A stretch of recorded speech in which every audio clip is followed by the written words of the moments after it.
नेताजी जयंती भाषण सुंदर और सरल भाषण सुस्वागत समस्त को भिडटी को संपूर्ण देखा पूर्व चैनल टी को सब्सक्राइब करनथिले चैनल टी को सब्सक्राइब कर दिंतु और बेल आइकन को क्लिक कर दिंतु जहाँफल नोटिफिकेशन माध्यम मो चैनल समस्त भिडियो आपण मैंने सहजरे पाइपारे।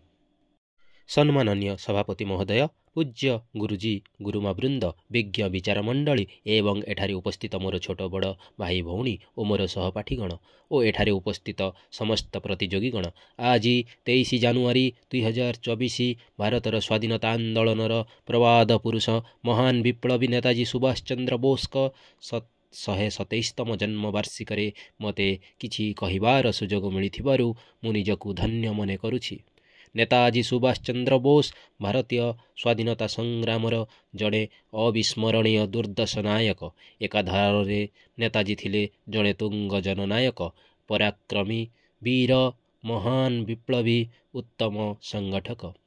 1897 मसीहा जानुआरी 23 तारिख रे ओडिशार कटक सहरर ओडिया बजार रे जन्म ग्रहण करथिले सुभाष चंद्र बोस। बापांका नाम जानकीनाथ बोस ओ मांका नाम प्रभावती देवी। छोट बेलू सुभाष अत्यंत बुद्धिमान थिले। कटकर प्रोटेस्टांट स्कूल रे शिक्षा आरंभ करिथिबा सुभाष रेवेन्सा कॉलेजिएट रु मैट्रिक पास करिथिले। तापरे कलिकतार प्रेसिडेंसी कॉलेज रे अध्ययन कले। ICS परीक्षा रे मध्य कृतकार्य होइथिले। से चाहिथिले ब्रिटिश शासन अधीन रे उच्च वेतन रे सरकारी चाकरी करि पारि थान्ते, किंतु ब्रिटिश सरकार अधीन रे गुलामगिरी करिबा अपेक्षा देश मातृकार सेवा करिबाकू निष्पत्ति नेले। 1921 मसीह इंग्लैंड रु प्रत्यावर्तन करी भारतीय जातीय कांग्रेस रे से जोग देले। ए क्षेत्र रे तांकर आदर्श थिले महात्मा गांधी ओ देशबंधु चित्तरंजन। इंग्रेज मानक विरोध रे तांकर अग्निवर्षी भाषण समाज रे प्रत्येक श्रेणीर जनसाधारणक मनरे नवजागरण संचार करिथिला। तांकर निर्भीकता और असाधारण संगठनात्मक कार्यकलाप रे इंग्रेज सरकार विचलित हेले। जातीय कांग्रेस रो सभापति भावे नेताजी दुई थर निर्वाचित होइथिले, हेले इंग्रेज विरोधी कार्यकलाप पाई तांकू नजरबंदी अवस्था रहिबाकू पड़िथिला। कलिकतारू सुभाष बोस किंतु पुलिस आखिरे धूली देई 1940 मसीह खसी चली जाइथिले। तापरे सिंगापुर ठारे भारतीय सैन्यंकु नहीं 1943 जुलाई 2 तारिख दिन आजाद हिंद फौज गठन कले। वज्र निर्घोष कंठरे आजाद हिंद फौज को दिल्ली चलोर डाकरा देले।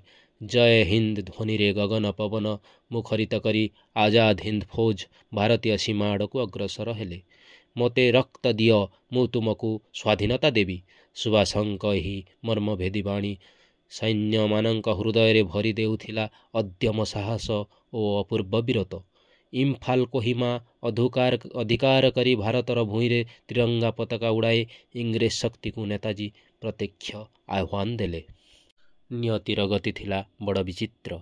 1945 अगस्ट 18 तारिख रे विमान दुर्घटन रे ताइवान ठारे नेताजी सुभाष बोसकर मृत्यु घटिथिबार वार्ता चारिआडे प्रचारित हैला, किंतु तांकर मृत्यु आज मध्य एक रहस्य होई रही जाइछि।